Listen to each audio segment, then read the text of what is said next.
So in this particular question, you're asked to find the perimeter of a rectangle where two of the sides are given and they are rational expressions. So we should know that in order to find the perimeter, we're just going to add up all four sides of the shape. Now we have two sides that are given to us as 4 over x plus 1.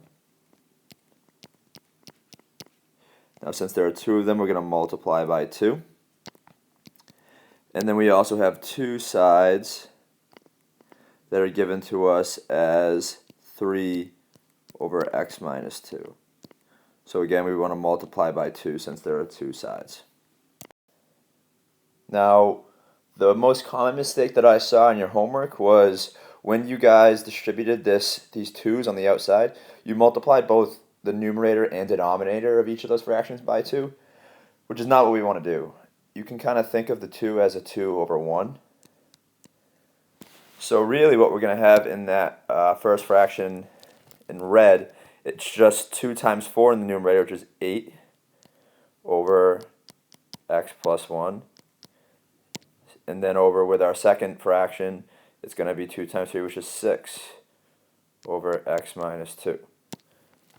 So at this point, we would want to get a common denominator, and it's going to be x plus 1, x minus 2.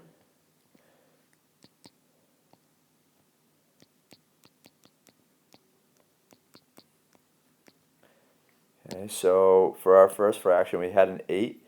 We needed to multiply by an x minus 2. And then the second fraction, we had a 6.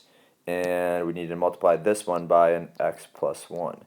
So what we're going to have in our numerator, denominator will stay the same once we can combine these, x plus 1 times x minus 2.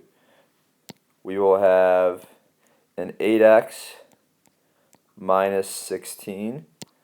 Thankfully, we are adding, so we don't have to worry about the shipping in negative.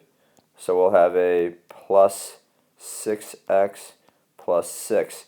And when we combine those, we'd end up with this answer we have on the top, 14x minus 10 over x plus 1, x minus 2.